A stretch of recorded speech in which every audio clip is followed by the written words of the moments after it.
జ్యోతి అయితే ఎక్కువ ఆలోచించి తనకైతే తలనొప్పి వస్తుంది. ఇక తలని పట్టుకొని అలా కూర్చొని ఉంటుంది. ఇంతలో అక్కడికి హైమ వచ్చి జ్యోతిని చూసి, "ఏంటి జ్యోతి ఇది?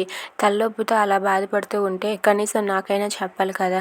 కనీసం నేనైనా సరే వచ్చి జెండు బామ్ రాస్తాను కదా!" అని చెప్పి తన చేతిలో ఉన్న జెండు బామ్ తీసుకొని హైమ అయితే రాస్తూ ఉంటుంది. అది చూసి జ్యోతి అయితే, "అత్తయ్య గారు అదేం పర్వాలేదు, నేను రాసుకుంటాను, ఇలా ఇవ్వండి అత్తయ్య గారు" అని చెప్పి అంటుంది.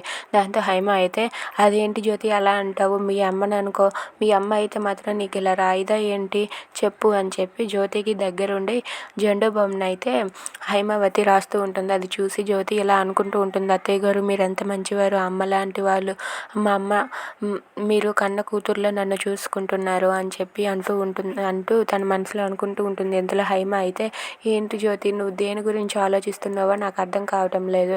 నువ్వు ఆలోచించే ఆలోచనలో మాత్రం చాలా పొరపాటు ఉంది. ఎందుకు చెప్తున్నానో అర్థం చేసుకో. ఇంతసేపు ఆలోచించి నిన్ను నువ్వే కోల్పోతున్నావు. అలా ఆలోచనలో పడి నీ ఆరోగ్యం సంగతి అస్సలు చూసుకోవడం లేదు. సరైన తిండి కూడా తినటం లేదు. నీకు పుట్టింటి వాళ్ళు చెప్పేవారు ఎవరు కూడా లేరు. నేనే పుట్టింటి వాళ్ళని అనుకో. నన్ను ఒక అత్తగా కాకుండా సాటి ఆడదాన్ని అనుకో. ఎందుకు చెప్తున్నానో అర్థం చేసుకో జ్యోతి" అని చెప్పి హైమ అయితే జ్యోతితో అంటూ ఉంటుంది. Thanks for watching friends. Please subscribe.